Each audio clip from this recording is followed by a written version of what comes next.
Karl Marx கடவுளா? அவர் விமர்சனத்துக்கு அப்பாற்பட்டவரா? கோடான கோடி உழைக்கும் மக்கள் இன்றைக்கு காரல் மார்க்ஸை கொண்டாடுறாங்க. அப்படி கோடான கோடி பேர் கொண்டாடுறதுனாலே காரல் மார்க்ஸ் ஒரு கடவுளா? விமர்சனத்துக்கு அப்பாற்பட்டவரா? இப்போ ஒருத்தர் சொல்லிட்டு தெரிகிறா இல்லை, நான் கடவுளின் அவதாரம்னு. கடவுளை என்னை அனுப்பி வைத்திருக்காருன்னு யார்? மோடி சொல்லிட்டு இருக்கார். அப்படியே நம்ம காரல் மார்க்ஸை பார்க்குறோம்னா இல்லை தோழர்கள். நம்மை போன்ற ஒரு சாதாரண மனிதர் தான் காரல் மார்க்ஸ். ஆசாபாசங்களும் விருப்பங்களும் வெறுப்புகளும் உடையவர் தான் காரல் மார்க்ஸ். விமர்சனத்துக்கு அப்பாற்பட்டவர் அல்ல காரல் மார்க்ஸ். விமர்சனத்திற்கு உட்பட்டவர் தான் காரல் மார்க்ஸ். ஆனால் ஒரு மகத்தான சிந்தனையாளர்.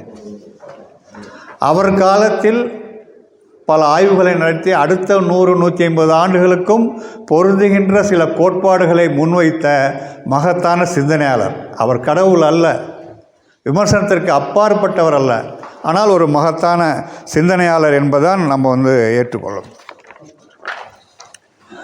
காரல் மார்க்ஸ் 15-16 வயது இருக்கும்போது அவர் பள்ளிக்கூடத்தில் இறுதி ஆண்டு படித்தப்போ அந்த பள்ளிக்கூடத்தில் அவர் வாழ்ந்த ஜெர்மனி பகுதியில் ஒரு நடைமுறை இருந்தது. என்னன்னாக்கா, இறுதி ஆண்டில் படிக்கின்ற மாணவர்கள் ஒரு கட்டுரை எழுதணும். தேர்வெல்லாம் முடிந்த பிறகு ஒரு கட்டுரை எழுதணும். அந்த கட்டுரை எதை பற்றியதுன்னா, எதிர்காலத்தில் நீ என்ன ஆக போகிற,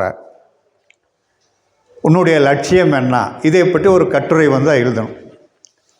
அப்படி காரல் மார்க்ஸ் அந்த கட்டுரை எழுதும்போது அந்த கட்டுரையில் அவர் என்ன சொன்னார் என்று சொன்னால், உலகத்தில் உள்ள மனித குலத்திற்கு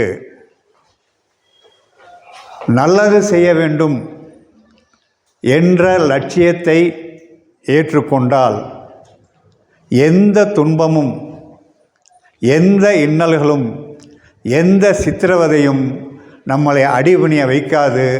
ஏனென்று சொன்னால், பெரும்பான்மையான மக்களின் மகிழ்ச்சிக்காக நாம் செய்கின்ற தியாகம் அது என்று பொருள்படும். எனவே மனித குலத்திற்காக வாழ்வதுதான் என்னுடைய லட்சியம் என்று நான் கருதுகிறேன் என்று காரல் மார்க்ஸ் அந்த கட்டுரையில் எழுதினார். அப்போ அவருக்கு 16-17 வயது தான். அன்றைக்கு அவர் கம்யூனிஸ்ட் அல்ல, முற்போக்கான கருத்துக்கள் கூட அவர் அன்றைக்கு ஏற்றுக்கொண்டார் அல்ல. ஒரு மாணவனாக இருக்கும்போதே மனித குலத்திற்காக வாழ்வதே என்னுடைய லட்சியம், என்னுடைய குறிக்கோள் என்று காரல் மார்க்ஸ் எழுதினார்.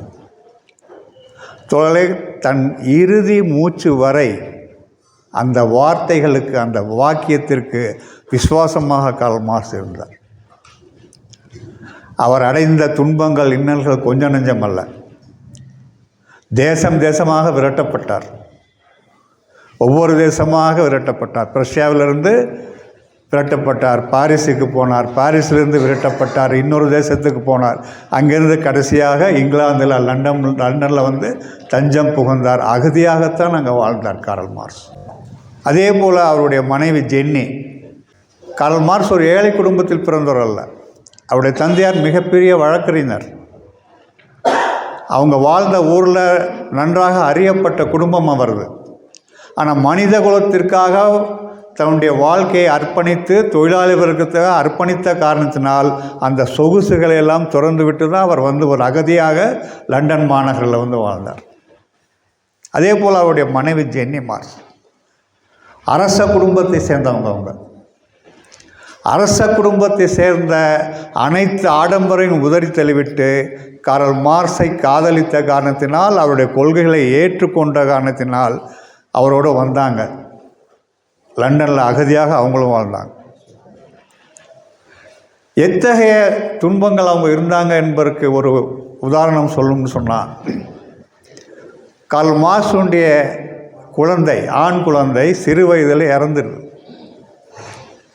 இப்போ ஜென்னி மார்க்ஸ் தன்னுடைய சக போராளிக்கு கடிதம் எழுதுகிறாங்க. அந்த கடிதத்தில் அவங்க என்ன குறிப்பிடுறாங்கன்னா, இந்த குழந்தை பிறந்த பொழுது தாலாட்டுவதற்கு தொட்டில் வாங்க எங்களிடம் காசு இல்லை.